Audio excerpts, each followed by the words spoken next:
آج ایک سوال دل کو چیرتا ہے کہ لوگوں کے اندر برداشت کہاں چلی گئی۔ چھوٹی سی بات پر گالی، ذرا سی انا پر ہاتھ اٹھ جاتا ہے اور بعض اوقات جان بھی لے لی جاتی ہے۔ یہ سب اچانک نہیں ہوا۔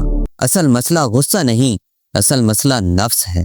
نفس یعنی میں، میری چاہ، میری انا، میرا حق، چاہے اللہ ناراض ہو جائے۔ آج کا انسان خود کو حق پر سمجھتا ہے اور سامنے والا دشمن۔ نہ بھائی بھائی کو برداشت کرتا ہے، نہ اولاد والدین کی بات سننے کو تیار ہے۔ کیوں؟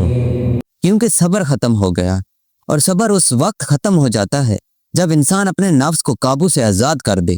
اسلام ہمیں غصہ نہیں سکھاتا، اسلام ہمیں غصہ پی جانے کی طاقت دیتا ہے۔ نبی کریم صلی اللہ علیہ وسلم نے فرمایا، طاقتور انسان وہ نہیں جو کسی کو گھرا دے، طاقتور انسان وہ ہے جو غصے کے وقت خود کو روک لے۔ لیکن آج کیا ہو رہا ہے؟ آج انسان کہتا ہے غصہ آیا تھا اس لیے مار دیا، میری برداشت ختم ہو گئی تھی۔ یہ ٹھیک نہیں، یہ نفس کی غلامی ہے، اور یہیں اللہ کا یہ وعدہ بھی سچا ہوا کہ الگ کر دیا جائے ان کو جو اپنے نفس کی پوجا کرتے ہیں، اور وہ جو اللہ کے حکم کو ترجیح دیتے ہیں۔